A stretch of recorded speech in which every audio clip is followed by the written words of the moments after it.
Medium class families के साथ एक प्रॉब्लम है कि अगर उसके बच्चे के स्कूल की फीस अगर उसने इस महीने दी है तो डेफिनेटली दूध वाले के पैसे रह जाते हैं, और अगर हमने दूध वाले के दे दिए तो बिजली का बिल रह जाता है।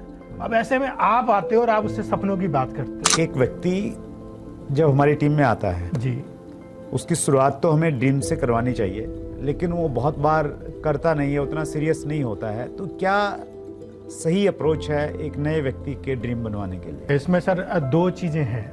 पहली तो जिसके बारे में हम बात कर रहे थे बेसिकली, एक थर्ड पार्टी प्रिंसिपल होता है और वो कहते हैं बहुत काम करता है। जब हम अपने डाउनलाइन को, डायरेक्ट सेलर को समझाते हैं तो वो बहुत बार हमारी बात मानते नहीं है। कितने आसान शब्दों में, कई बार ना पति अपनी पत्नी को नहीं समझा पा रहा होता है, आपने उतनी आसानी से एक डायरेक्ट सेलर को बता दिया कि अगर कामयाब होना है तो तेरे को क्या करना है, कैसे करना है। दोस्तों नमस्कार, आदाब, सत श्री अकाल। चैट विद सुरेंद्र वत्स के नए एपिसोड में आप सबका बहुत बहुत स्वागत है। हम अक्सर आपसे अनुरोध करते हैं और आज फिर कर रहे हैं कि जिन लोगों से आप मिलना चाहते हैं उनके नाम नीचे कमेंट्स में लिखिए। और आपने एक नाम बहुत बार लिखा, बार बार लिखा, और आपकी फरमाइश पे आज हमारे मेहमान हैं मेरठ से आशीष नरेश जी। आशीष जी, बहुत बहुत स्वागत है आपका। Please sir. सो सबसे पहले तो दिल की गहराई से बहुत बहुत धन्यवाद, आपने समय निकाला अपने व्यस्तम समय में से। बहुत आभार सभी व्यूअर्स की तरफ से। नहीं सर, आभार की बात नहीं है। आई फील फॉर्चुनेट कि आज मैं आपके सामने बैठा हूँ। मतलब नेटवर्क मार्केटिंग में ना वो कहते हैं ड्रीम्स होते हैं। एक ड्रीम तो होता है कि अपनी लाइफ को ऊपर ले जाए, और दूसरा होता है कि चैट विद सुरेंद्र वत्स में आ जाए। तो मतलब हैट्स ऑफ है सर, मतलब दिल की गहराइयों से मैं ये बात कर रहा हूँ, और बार बार यही बात कहूँगा मैं आपसे कि आप ना एक बहुत बड़ा रोल प्ले कर रहे हो इस इंडस्ट्री को हिंदुस्तान में एक अलग मुकाम देने का। अलग अलग कंपनीज हैं और सब कॉम्पिटिटर्स हैं, और सब एक दूसरे से ना आगे निकलना चाहते हैं, और उन सबको बांध के एक प्लेटफॉर्म पे एक दूसरे के लिए यूज़ करा रहे हो आप। कि कोई एक्स कंपनी का बंदा अपने एक्सपीरियंस यहाँ पे आके शेयर करता है और उसका बेनिफिट वाई कंपनी के डिस्ट्रीब्यूटर को मिलता है। तो ये ना एक बहुत बहुत बहुत बड़ा काम आप कर रहे हो, और आगे जो जनरेशन नेटवर्क मार्केटिंग के अंदर आने वाली है इसका बहुत बड़ा फायदा उनको मिलने वाला है। इनफैक्ट मैं अगर आज आपके सामने बैठा हूँ और मैं कहीं पहुँचा हूँ तो उसमें आपका जो चैनल है चैट विद सुरेंद्र वत्स, इसका बहुत बड़ा रोल है, क्योंकि हर ट्यूसडे एक नया व्यक्ति, नई सोच, नया आइडिया, और सीखने वाले को तो जितना मिल जाए उतना कम। That's great, thank you so much Ashish ji. हालांकि आप तो बहुत एक्सपीरियंस्ड डायरेक्ट सेलर हैं, लेकिन ट्रूली ये सुन के बहुत अच्छा लगता है। कई सारे साथी जब आते हैं और वो कहते हैं कि वो हो सकता है थोड़ा तारीफ करने के लिए या मान बढ़ाने के लिए बोलते हो कि भाई चैट विद सुरेंद्र वत्स का योगदान उनके सक्सेस में रहता है। नहीं, लेकिन तारीफ और झूठी तारीफ में ना फर्क दिख जाता है। आपको मेरी आंखों में जब भी आपसे बात करता हूँ चमक दिखेगी, क्योंकि मेरे जीवन में परिवर्तन आया है यहाँ से। जी। और आपने तो एक और कमाल कर दिया है। मतलब वो कहते हैं ना कि क्या क्या दे के जाओगे आप। अरे सर, अब आपने ये बुक अगर आप लोगों ने नहीं पढ़ी है सीरियसली, तो इस बुक को आज ही परचेज कीजिए, अमेजोन पे आपको मिल जाएगी। मतलब कितने आसान शब्दों में, कई बार ना पति अपनी पत्नी को नहीं समझा पा रहा होता है, आपने उतनी आसानी से एक डायरेक्ट सेलर को बता दिया कि अगर कामयाब होना है तो तेरे को क्या करना है, कैसे करना है। तो भाई अगर आप में से कोई भी सीरियस है थोड़ा सा भी, तो पहला काम आज ये बुक आपके पास होनी चाहिए। अगर ये बुक आपके पास है तो आप समझ लो आपको 2 साल का, 3 साल का, 4 साल का लीप मिल जाएगा, आप उतना आगे निकल जाओगे सर। मतलब मैं सभी डायरेक्ट सेलर्स की तरफ से आपको हाथ जोड़ के थैंक यू बोल रहा हूँ। आपने बहुत शानदार काम किया सर, थैंक यू सो बहुत ही मच। जबरदस्त सर। आशीष जी, एक थर्ड पार्टी प्रिंसिपल होता है और वो कहते हैं बहुत काम करता है। जब हम अपने डाउनलाइन को, डायरेक्ट सेलर को समझाते हैं तो वो बहुत बार हमारी बात मानते नहीं हैं, क्योंकि हम फर्स्ट पार्टी और सेकंड पार्टी हैं। तो बीच में एक थर्ड पार्टी कोई आ जाए जी, तो बात वो अच्छे से काम कर जाती है। और इसके लिए एक बड़ी अच्छी कहानी है, सतीश पंडित जी अक्सर सुनाते थे कि एक बार मुल्ला नसरुद्दीन अपनी बेगम के साथ में एक लिफ्ट में चढ़े, ऊपर जाना था उन्होंने। हाँ जी। और जैसे ही वो एक माले ऊपर गई लिफ्ट, तो एक खूबसूरत महिला भी उसमें लिफ्ट में प्रवेश की। तो जब वो प्रवेश की, छोटी सी जगह रहती है लिफ्ट में, हाँ जी। तो वो बहुत खूबसूरत थी। और जितनी भी खूबसूरत चीज़ें होती हैं तो वो व्यक्ति को आकर्षित करती हैं अपनी तरफ। अनायास नजर चली जाती हाँ, चाहे अच्छी गाड़ी है, अच्छा घर है, या अच्छा कोई भी व्यक्ति है। जी जी। तो मुल्ला जी की नज़र उस पर गई, लेकिन साथ में बेगम खड़ी हैं तो वो उसको देखना भी चाह रहे हैं, फिर ये भी देख रहे हैं यार कहीं मैडम नहीं देख ले। तो मतलब थोड़ा सा उलझन सी में है क्या करें। फिर ये भी सोच रहे हैं यार थोड़ा सा टाइम है, फिर ये अगले माले पे शायद ये मोहतरमा उतर जाएंगी तो टाइम भी कम है। तो ऐसे देखे जा रहे हैं, देखूँ नहीं देखूँ, ऐसे उधेड़ बुन में हैं। और इतनी देर में क्या होता है कि वो जो सामने खूबसूरत महिला है वो एक ज़ोरदार तमाचा मुल्ला जी के गाल पे लगाती है और ये कहती है कि ये उम्र और चकुटी काटते हो। तो ये कह के इतनी देर में वो लिफ्ट से चली जाती है और मुल्ला जी बड़े शर्मिंदा हैं जी। कि यार बेगम के सामने किसी ने चपाटा मार दिया। हाँ। वो मैडम को बोलते हैं कि बेगम, अल्लाह की कसम मैंने चकोटी नहीं काटी थी। तो मैडम बोलती कि इसमें अल्लाह की कसम खाने की क्या जरूरत है, मालूम है मुझे मालूम है कि तुमने चकोटी नहीं काटी थी। बोले मतलब? बोले चकोटी तो मैंने काटी थी उसको। तो बोले तूने चकोटी काटी मतलब? बोले तुम उसको ऐसे देख रहे थे घूर के, तो मुझे लगा कि मैं तुम्हें एक थप्पड़ मारूं। हाँ। तो लेकिन मुझे लगा कि थर्ड पार्टी से मरवाऊंगी तो ज्यादा अच्छा रहेगा। तो आगे के लिए नसीहत अच्छी नसीहत रहेगी। तो थर्ड पार्टी हमेशा काम करती है। तो ये जो बुक है ना आशीष जी, थर्ड पार्टी में काम करेगी। लोग जब लिस्ट नहीं बनाते हैं, प्रोस्पेक्टिंग कैसे करते हैं नहीं समझते हैं, तो ये कहीं ना कहीं ये काम करेगी। तो उसी रूप में इसको अब आपने इंग्लिश में भी इसका वर्जन निकाला। हाँ, इंग्लिश हिंदी दोनों आ गए हैं। पब्लिक की डिमांड थी बहुत सारी। जी जी, बहुत बहुत धन्यवाद, आपने पढ़ लिया इसको, यही हमारे लिए बड़ी बात है। Thank you so much Ashish जी। हम आपकी जर्नी से शुरुआत करते हैं सर। जर्नी सर, मेरठ एक छोटा सा शहर हुआ करता था, अब तो खैर बड़ा हो गया है। तो मैं सिर्फ अभी 12th पास आउट की थी और मेरा जो मतलब फास्ट फ्रेंड है, वो उम्र ऐसी होती है कि जो कह दिया भाई ने ठीक है, भाई ने कह दिया तो होना है। तो वो मेरे पास आया, उसने मेरे को बताया ऐसे ऐसे कुछ है। मैंने कहा तेरा काम बनता है? उसने कहा हाँ। मैंने कहा चल ठीक है। तो मैं एक्चुअली ना अपने घर में इकलौता था, मेरी मदर को मेरे से बहुत प्यार था। मुझे कभी भी ना अपनी आंखों से वो दूर नहीं जाने देती थी। अनफॉर्चुनेटली बहुत कम उम्र में उनको जाना पड़ गया। तो अब उसने मेरे को डायरेक्ट सेलिंग के अंदर मेरी एंट्री कराई। उसने कहा कि एक ना सक्सेस फंक्शन है वहाँ पे, कुछ ऐसी एक पर्टिकुलर वर्ड उसने यूज़ किया, और वहाँ से ना एक विज़न थोड़ा सा क्लियर होगा कि हम बेसिकली कर क्या रहे हैं। मैंने कहा देख भाई, मेरा को विज़न तो मुझे क्लियर करना नहीं है, तू जहाँ है मैं वहाँ हूँ, ठीक है। उस उम्र में लड़के होते भी ऐसे ही। राइट। तो वो मेरे को ले गया, मैं वहाँ ले गया द पार्क। आज भी मेरे को होटल का नाम याद है, द पार्क के पास में। हाँ जी, बिल्कुल बिल्कुल वहीं पे। तो द पार्क हम गए, तो पहले तो मेरठ से बाहर आके दिल्ली इतनी बड़ी, कुएं का मेढक पहुंच गया समुद्र में। उसमें फिर 5 स्टार, मेरे तो फरिश्ते नहीं गए थे, हमने तो फोटो भी नहीं देखी थी। वो 5 स्टार होटल में ले गया, कितने शानदार, मतलब घरों में कालीन नहीं होता है जितने गैलरी में डले हुए थे। हर चीज़ में बहुत फैसिनेटिंग थी, बहुत पैशन से भरी हुई चीज़ें थी। तो मैंने कहा यार ये भी जीवन होता है, ऐसा कैसे हो सकता है। देखो मैं अभी भी, मैं जब भी ये बात करता हूँ गूज बम्स हो जाते हैं। तो मैंने कहा यार हम कहाँ रह रहे हैं, ये क्या होता है। फिर वो मेरे को एक हॉल के अंदर ले गया और उस हॉल के अंदर एक म्यूजिक सिस्टम लगा हुआ था सर, और उस पर एक गाना बज रहा था। उस वक्त का बहुत फेमस गाना था ब्राज़ील। और वो इस तरीके से वो म्यूजिक बजते बजते कब मेरे अंदर को निकल गया और मैं डायरेक्ट सेलिंग का होके रह गया उस दिन। और उस दिन का दिन और आज का दिन, मैं तो सर कुछ और करने की सोच भी नहीं पाता। बहुत बार इधर उधर जाना पड़ा, कभी प्रेशराइज होके फैमिली की तरफ से, कभी सर्कमस्टेंसेस की वजह से। बट मेरे को लगता है कि मैं डायरेक्ट सेलिंग के लिए ही बना हूँ, मेरी डेस्टिनी थी और मैं वहाँ तक पहुँच गया। That's great.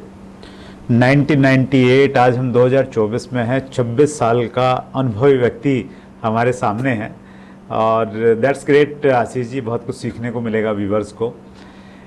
एक सब्जेक्ट पे मैं इनिशियली बात आपसे करना चाहता हूँ जी। ड्रीमर्स की इंडस्ट्री डायरेक्ट सेलिंग को माना जाता है। हाँ जी। आप इसमें विश्वास रखते हैं? हाँ सर, डेफिनेटली, बिना इसके तो कुछ संभव नहीं। अब देखो बात से बात निकलती है। मैं आपको बताऊं कि सोचना है किसी भी चीज़ को क्यों ज़रूरी है। अब एक तारीख मैं आपको बता रहा हूँ, 5 दिसंबर 2021, और 5 दिसंबर 2021 को द्वारका के एक होटल के अंदर एक बहुत बड़ी ऑर्गेनाइजेशन का गठन हो रहा था, ठीक है जी। और मुझे भी मौका मिला उसमें शिरकत करने का। तो मैं वहाँ गया, तो वहाँ पे बड़ी बड़ी हस्तियाँ थी, बड़ी बड़ी कंपनीज़ के मालिक वहाँ पे थे, बड़े बड़े जो हैं प्रमोटर्स वहाँ पे थे, और मैं भी वहाँ उस भीड़ में एक छोटे से कोने में बैठा हुआ था। सारी चीज़ें हुई, फंक्शन ख़त्म हुआ। फंक्शन ख़त्म होने के बाद दरवाजे पे मेरे को एक शख्सियत मिली, ठीक है जी। उन शख्सियत को मैंने देखा तो मैं बहुत एडमायर करता हूँ उन्हें, तो मेरे को बहुत अच्छा मौका लगा। मैंने कहा यार एक बार तो छू के ना हाथ लगा के देख तो ले कैसी फील होती है।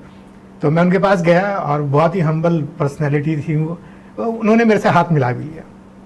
तो उस दिन मैंने उनको बोला, अनायास ही, मेरे को नहीं पता क्यों मेरे मुंह से निकला कि सर बहुत जल्दी ना आप उनमें आमने सामने बैठ के बात करेंगे। उनको तो शायद याद भी नहीं होगी ये बात, और ये बात मैंने उनको बोली, और बोलने के बाद आज वो दिन है, आप वो व्यक्ति थे अरे वाह। जिनसे मैंने हाथ मिलाया था। क्या बात है। और पता नहीं कैसे पूरी कायनात आपसे मिलाने में मेरे को लग गई। मेरे को नहीं लगता मैं यहाँ बैठ भी सकता था, या मैंने इतने बड़े कोई कारनामे किए हैं कि मैं आपके सामने आपकी के बराबर में सीट को शेयर कर सकूं। तो जब आप किसी चीज को ना शिद्दत से सोच लेते हो, तो शाहरुख खान वाला डायलॉग है कि फिर पूरी कायनात आपको आपके मकसद से मिलाने में लग जाती है। आशीष जी, हिंदुस्तान में ऐसे सैकड़ों लोग होंगे जी जिनको मैंने, जो मेरे से मिले हैं और मिलते हैं, तो यही कहते हैं कि सर आपके साथ में बैठना है, एक इंटरव्यू में चाहता हूं या चाहती हूं आपके साथ में हो। जी, मैं अक्सर यही बोलता हूं कि यस आप मेहनत कीजिए, मैं इंतजार करूंगा। यही वर्ड से आपके एग्जैक्टली दिस थिंग।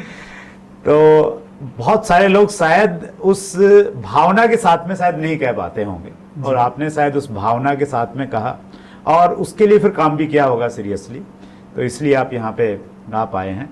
सो बहुत बहुत धन्यवाद। तो ड्रीम्स की बात हम लोग करते हैं इंडस्ट्री में, तो ड्रीम्स बहुत ज़्यादा इंपॉर्टेंट है क्या किसी के भी लिए भी, और स्पेशली डायरेक्ट सेलिंग में? एग्जैक्टली सर, देखो मुझे लगता है कि कोई भी आम आदमी ही, जो भी, हम सब आम आदमी हैं, ठीक है, तो ड्रीम से ही शुरुआत होती है, वेदर इन डायरेक्ट सेलिंग और या आप डायरेक्ट सेलिंग से बाहर भी हो। कि अगर आपके पास पर्पस नहीं है लाइफ में कोई भी, तो फिर तो आप सिर्फ चल रहे हो, है ना। आप हवा बह रही है और हवा के साथ एक आप अखबार का पीस हो, हवा इधर बही तो आप इधर बह गए, और इधर बही तो आप इधर बह गए। अगर आपके पास कोई सॉलिड रीजन नहीं है, कोई आपने डायरेक्शन अपने आप को नहीं दे रखी है, तो फिर लाइफ में ना आप बेमकसद रह जाते हो। आप आए और आप चले गए। तो बीच में जो एक मौका ऊपर वाला आपको देता है आपके पैदा होने से और आपके ऊपर जाने तक, उसमें आप क्या कर सकते थे ये आपको पता होना चाहिए। तो उसके लिए मुझे लगता है कि ना सबसे बड़ी चीज़ तो है कि हर व्यक्ति को अपने आप को भी समय देना चाहिए। यहाँ पे शायद हम चूक जाते हैं, हर रोज़मर्रा के काम काज में इतने थक जाते हैं, शायद हम अपने आप से बात नहीं करते हैं। तो अपने आप से बात ज़रूर करनी चाहिए कि यार अगर आज मैं एक इंसान के रूप में पैदा हूँ, मैं कोई और जानवर भी बन सकता था, बट जो सर्वश्रेष्ठ कलाकृति है अगर मैं उसी के रूप में पैदा हुआ हूँ, तो इसका मतलब कुछ तो मकसद है ऊपर वाले का, कुछ तो वो मेरे से चाहता है। तो वो क्या हो सकता है, मेरे में क्या पॉजिटिव पॉइंट्स हैं, और मैं कहाँ तक जा सकता हूँ, मैं इस समाज को क्या दे सकता हूँ, मैं अपने परिवार को क्या दे सकता हूँ, और मैं खुद अपने आप को क्या दे सकता हूँ। तो उसके लिए आपके पास फिर वो विचार होना चाहिए। तो वो विचार कह दो, आप उसे ड्रीम कह सकते हो, उसको गोल कह सकते हो, छोटे छोटे डिफरेंसेस हैं, राइट, बट होना चाहिए सर एक ड्रीम, वेल डिफाइंड ड्रीम होना चाहिए। आपके पास एक मकसद होना चाहिए अपने जीवन का। That's great. मेरा ये मानना है आशीष जी कि ड्रीम जो है ना एक बहुत बड़ी, उसमें एक एनर्जी है, एग्जैक्टली वो ऊर्जा का एक बड़ा स्रोत है। तो वो अगर हम लोग पैदा कर लें तो निश्चित रूप से वो काम करेगा। और मैंने हेलन केलर को सुना है एक बार में, किसी एक बुक में सुना। हेलन केलर जन्मांध थी, उनको दिखाई नहीं देता था, और किसी ने हेलन केलर से एक बार पूछा था कि आप जन्मांध हैं, इससे भी बुरी बात क्या हो सकती है कि भाई आपने कुछ भी नहीं देखा इस दुनिया में। तो हेलन केलर ने कहा कि जन्मांध होने से भी बुरी बात यह हो सकती है कि एक व्यक्ति के पास में आंखें हैं और उसके बावजूद भी वो सपने नहीं देख रहा है। कितनी बड़ी बात है। मतलब वो एक कार को देख रहा है, एक अच्छे घर को देख रहा है, और बहुत सारी चीज़ों को देख रहा है, लेकिन वो उन आँखों से उसको प्राप्त करने का सपना नहीं ले रहा है। उन्होंने कहा है जन्मांध होने से भी बुरी बात है। तो सही बात है सर, सबसे बुरी बात तो यही है। और मैं इसमें एक लाइन और ऐड करता हूँ कि एक व्यक्ति के पास में आंखें हैं और साथ में उसके पास में डायरेक्ट सेलिंग की अपॉर्चुनिटी है, जहाँ से एक आम व्यक्ति अपने सपनों तक पहुँचता है।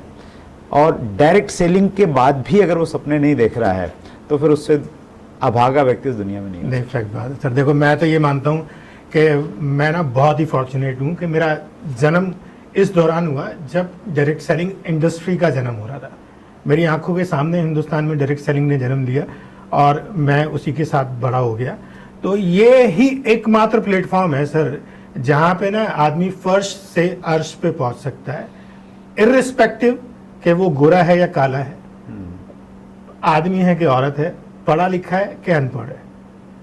एक जज्बा होना चाहिए और फिर आपकी वाली बात, एक सपना होना चाहिए। ये इंडस्ट्री इतना दम रखती है कि हर एक व्यक्ति का हर एक सपना कई कई बार पूरा किया जा सकता है। That's great. एक व्यक्ति जब हमारी टीम में आता है जी, उसकी शुरुआत तो हमें ड्रीम से करवानी चाहिए, लेकिन वो बहुत बार करता नहीं है, उतना सीरियस नहीं होता है। तो क्या सही अप्रोच है एक नए व्यक्ति के ड्रीम बनवाने के लिए? मुझे लगता है कि सर इसमें ना रिस्पॉन्सिबिलिटी सबसे ज़्यादा तो उस व्यक्ति की है जो उस व्यक्ति को लेके आया है, नए व्यक्ति को। क्यों? क्योंकि उस व्यक्ति को तो इस इंडस्ट्री का पता ही नहीं है चलती कैसे है, और आप थोड़ा एक्सपीरियंस्ड हो गए, आपको पता है कि इस इंडस्ट्री में दम भी है और इस इंडस्ट्री की बेसिक नेसेसिटी भी है कि आपके पास एक ड्रीम हो। अब जो बंदा बाहर से आया है, कोई नौकरी कर रहा है, जॉब कर रहा है, तो वहाँ काम करने का तरीका बिल्कुल डिफरेंट है और हमारी इंडस्ट्री का तरीका ना वो ऑल टुगेदर बिल्कुल डिफरेंट है। तो जो भी आप किसी भी बंदे को एनरोल करते हो तो थोड़ा समय उसके लिए रखो। पहले तो आप उसको जानो कि भाई उस व्यक्ति की क्या पॉजिटिव्स हैं, क्या उसके डिमेरिट्स हैं, और फिर उसके पॉजिटिव पकड़ के हमें उसको आगे बढ़ना चाहिए। अब जो बाहर से आया है, बाहर से वाला तो जनरली हम आम लोग हैं ना, मीडियम क्लास फैमिलीज को हम बिलोंग करते हैं, और मीडियम क्लास फैमिलीज के साथ एक प्रॉब्लम है कि अगर उसके बच्चे के स्कूल की फीस अगर उसने इस महीने दी है तो डेफिनेटली दूध वाले के पैसे रह जाते हैं, और अगर हमने दूध वाले के दे दिए तो बिजली का बिल रह जाता है। अब ऐसे में आप आते हो और आप उससे सपनों की बात करते हो, तो वो कहता है यार यहाँ बेसिक नेसेसिटी तो पूरी हो नहीं रही और तू सपनों की बात कर रहा है। बट सपने हर एक व्यक्ति देखता है सर, ऐसा नहीं है। बट जब जिम्मेवारियां आ जाती हैं तो कहीं ना कहीं धूल चढ़ने लगती है और वो किसी अलमारी में बंद हो जाते हैं। तो आप उसके साथ बैठो, उसको आप सबसे पहले तो बोलते हैं कि आपने अगर अपने मुंह से कोई बात बोली है वो उतनी वैल्यू नहीं करती है जितना आप प्रैक्टिकली करके दिखाते हैं। तो क्या आप सबसे पहले तो आपके ड्रीम डिफाइंड हैं, आप इंडस्ट्री के अंदर हो तो आपके पास भी एक ड्रीम होना चाहिए। अगर है तो आपने उसको जो कहने जा रहे हो आप उसे कहोगे लिख, तो क्या आपने लिखे हैं? तो उसको बुलाओ अपने घर, उसको दिखाओ कि भाई देखिए मेरी ड्रीम बुक है। ये इस तरीके से शुरुआत की। मैं भी बिल्कुल तेरे जैसी था, मैंने यहाँ एक पेन भी लिखा हुआ कि मेरे को पार्कर का पेन चाहिए, और वो मेरे को मिला तो मुझे लगा कि नहीं यार सपने तो पूरे होते हैं। क्यों? क्योंकि हम में से कोई भी पार्कर का पेन लेता ही नहीं। अब देखो अब तो बहुत सारे पेन आ गए होंगे, बट मेरा क्योंकि पार्कर पेन लेने का ड्रीम था तो आज भी मेरे मुंह पे पार्कर ही आया है। जबकि अब बहुत सारी ग्लोबलाइजेशन होने के बाद बहुत सारी जो है नई नई कंपनीज आ गई हैं, उससे बेहतर भी हो सकती हैं। तो यहाँ से वो शुरुआत होती है, उसको दिखाओ, ठीक है। फिर मैंने अपने घर की छत पे लगाया हुआ है पोस्टर ना, अभी मेरा एक सपना है। अच्छा। जो मुझे दिन रात जब मैं सोने जाता हूँ, लेटता हूँ, तो ऊपर दिखाई देता है कि आशीष तेरे को ये करना है, आशीष तेरे को ये करना है। क्यों? क्योंकि लोग तो सर आप बाहर निकलोगे तो आपको खींचने वाले मिलेंगे। क्यों? क्योंकि अगर आप उनसे आगे निकल गए तो आपने बिना कहे ये बता दिया मैं तेरे से ज्यादा वेल डिजर्व्ड हूँ, ठीक है जी। और फिर लाइफ भी आपके बहुत इम्तिहान लेती है, तो आप कैसे स्टूड रहो, कैसे खड़े रहो टॉल। तो फिर जब आप रोज रात को जाते हो ना और जब आप देखते हो कि नहीं यार करना है, और कहते हैं रात का आखिरी विचार सुबह का पहला विचार होता है, तो फिर रात को सोते में भी आप यही सोचोगे। और धीरे धीरे जब आप एक चीज को हर बार, हर सेकंड, हर मिनट, हर दिन सोचते हो तो वो सबकॉन्शियसली आपकी बॉडी के अंदर एब्जॉर्ब हो जाती है। और पावर ऑफ सबकॉन्शियस माइंड तो सबको पता है, मैं आज आपके सामने बैठा हूँ जस्ट बिकॉज ऑफ यही। और मैंने द बुक सीक्रेट पढ़ी थी, द सीक्रेट बताती है कि सपने देखने भी चाहिए, क्योंकि अगर आप देखोगे नहीं तो फिर पूरा क्या करोगे आप? आपको पता तो हो आपने पूरा क्या करना है, तो वो आपके पास रिटर्न में होना चाहिए। जैसे मैंने अपनी कार के स्टीयरिंग पे लगाया हुआ है कि अभी मैं जो कार चला रहा हूँ उसका जो स्टीयरिंग है उस पे उस कार का लोगो नहीं है, मेरी नेक्स्ट कार का लोगो है। अच्छा। तो मैं ऐसे फील करता हूँ कि मैं वही चला रहा हूँ, और बहुत शिद्दत से बहुत जल्दी मैं उसको ले भी लूंगा। तो हर वक्त आपका हर एक सपना आपको के आंखों के सामने तैरता हुआ रहना चाहिए। बहुत बार चीज़ें आशीष जी कब आपके सबकॉन्शियस माइंड में चली जाती हैं मालूम भी नहीं चलता। पहले अब भी बनती है, अभी शादी होती है ना तो वो वीडियो फोटोग्राफी वगैरह होती है, तो अभी तो बहुत सारे कैमरे वैमरे पूरा तामझाम रहता है। तो पहले एक ही वीडियोग्राफर आता था तो वही फ़ोटो खींचता रहता था, वही वीडियो बनाता रहता था। ठीक बात है। तो हमारी शादी हुई 1995 में। तो उस समय वो शादी की एक बड़ी सी वो वो बन के आती थी कैसेट, हाँ जी। वीसीआर में लगाते थे। तो अभी वीसीआर ख़त्म हो गए, तो हमने उसको सीडी में कन्वर्ट करवा लिया। तो सीडी के बाद में पिछले दिनों ऐसे ही उसको पेन ड्राइव में डलवाया कहीं से। तो उस दिन हमने उसको देखा बहुत दिनों के बाद में। तो हमने उसमें क्या देखा, शादी जब हुई तो शादी के बाद में मेरी वाइफ है सुदेश, तो जब वो हमारे घर पे आ रही है तो जिस गाड़ी से हम लोग आ रहे हैं तो गाड़ी की फ़ोटो वोटो लेता था पूरा कैमरामैन, और वो पूरा घूमता था, गाड़ी चली गई है। हाँ जी। तो उस मारुति 800 थी वो, तो मारुति 800 की बैक साइड में शीशे के ऊपर में एक बहुत बड़ा मर्सिडीज़ का लोगो लगा हुआ था।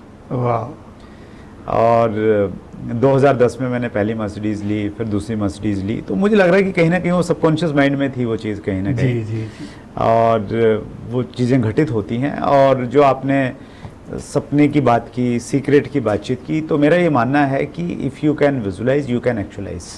अगर आप किसी चीज़ को विजुलाइज कर रहे हो ना, उसको जी रहे हो, तो एक्चुअली वो चीज़ आपके सामने आ जाती है। इसके बहुत सारे उदाहरण हैं। सीक्रेट किताब आपने बोला, डिस्क्रिप्शन में भी हम लिंक डाल रहे हैं उसका, बुक का, ताकि आप उसको ख़रीदें, उसको पढ़ें। और एक बहुत बड़ी एक ऐसी क्या बोलेंगे, ऐसा टूल है, उसका इस्तेमाल करके हम ज़िंदगी में आगे बढ़ सकते हैं। बिल्कुल। That's मगर great. उसको पढ़ने से पहले सर मेरे को लगता है कि ना कोई आसान शब्दों वाली किताब पढ़ी जाए, जैसे हमारी ये किताब है।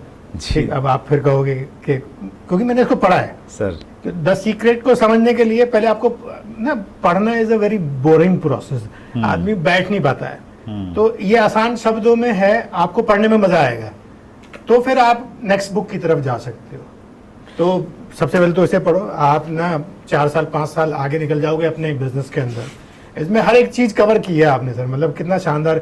मुझे लगता है कि आपको इसे लिखने में 10-15 साल का समय आपने लिया होगा, बहुत सारी चीज़ों को आपने एकत्रित किया होगा, और फिर उसमें से भी जो बेस्ट टू बेस्ट होगा उसको आपने इसमें समावेश किया होगा। इसमें सर ड्रीम चूँकि इनिशियल लेवल पे काम करने वाला एक पार्ट है, तो इसलिए हमने ड्रीम्स के ऊपर में इसमें पूरा चैप्टर लिखा है कि ड्रीम क्यों ज़रूरी है जी। और ड्रीम लिस्ट हमें बनानी कैसे चाहिए, एग्जैक्टली कैसे बनाएं, और ड्रीम बुक कैसे बनाएं। स्पेशली मैं ड्रीम बुक पे बहुत काम करता हूँ। That's great. तो एक बड़ा इंपॉर्टेंट टॉपिक है, वो हमने छूने का प्रयास किया आशीष। ये सर ये ऐसे हो गया जैसे एकलव्य बहुत बढ़िया धनुर्धर बन गया था द्रोणाचार्य जी की बात सुन के।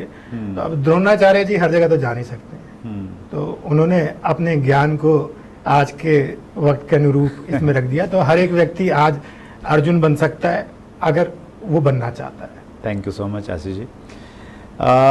एक प्रश्न पूछा है किसी व्यूअर ने जी कि एक स्टूडेंट बहुत तेजी के साथ में अगर बिजनेस करना चाहता है, टॉप अचीवर बनना चाहता है अपनी कंपनी का, क्या करना चाहिए? इसमें सर 2 चीज़ें हैं। पहली तो जिसके बारे में हम बात कर रहे थे, बेसिकली उसका ड्रीम डिफाइंड होना चाहिए, क्योंकि अगर उसका पर्पस क्लियर नहीं है तो फिर वो काम नहीं कर पाएगा। राइट। क्योंकि ड्रीम वो ईंधन है जो उसकी गाड़ी को चलाने वाला है। ठीक है जी। तो अपने जिस भी व्यक्ति के साथ वो आया उसके साथ बैठे, समझे कि भाई ड्रीम की पावर क्या है, ड्रीम क्यों ज़रूरी है, और किस किस तरीके से उसको, मेरे क्या सपने हो सकते हैं और कैसे उन्हें पूरा करूं। फिर अगर कम समय में आपको तरक्की चाहिए, आप कम समय में आप चाहते हैं कि आप इस इंडस्ट्री के एक बहुत बड़े लेवल की लीडरशिप में आ जाओ, तो सिर्फ एक ही मूल मंत्र है, मोर प्लान्स। जितने ज़्यादा आप अपने बिजनेस प्लान को शो करेंगे उतना बड़ा आपका काम हो जाने वाला है। अगर आप दिन में एक प्लान दिखा रहे हो तो आपकी सक्सेस आपको खुद पता है कि आपने उसको लिमिट कर लिया है। अब कम समय में चाहिए तो आपको एक दिन में 5 से 10 अपने मार्केटिंग प्लान दिखाने चाहिए। तो जितने ज़्यादा आप दिखाओगे उतने ज़्यादा होगा। अब इसको ऐसे देख सकते हैं जैसे सर अभी लेटेस्ट कल ही जो है इलेक्शन का रिजल्ट आया, 543 सांसद चुने जाने थे। ठीक है जी। तो चुने कौन गए, कौन पॉपुलराइज हुए? जिन्होंने बेसिकली फील्ड में जाके अपने हिस्से का संघर्ष झेला है। ज्यादा टेम्परेचर- प्लान दिखाए थे। जी बिल्कुल। अब टेम्परेचर हाई है 40-45 डिग्री, और जिसको आदत एसी में हो वो भी जमीन पे उतर गया।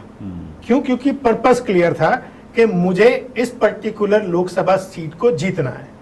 ठीक है जी, तो वही जीता जो जीतना चाहता था, वही आज सांसद बन गया है।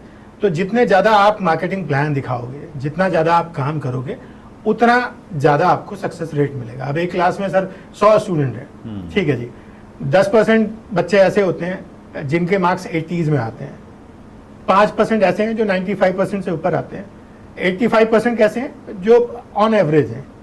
तो यहीं से पता लग जाता है कि उनको दिन रात इस बात की धुन होती है कि मेरे को क्लास टॉप करनी है, और उसके लिए फिर कितने घंटे पढ़ना हो, कितने दिन ऐसे गुजर जाते हैं कि वो सूरज को उगते और डूबते हुए भी नहीं देख पाते।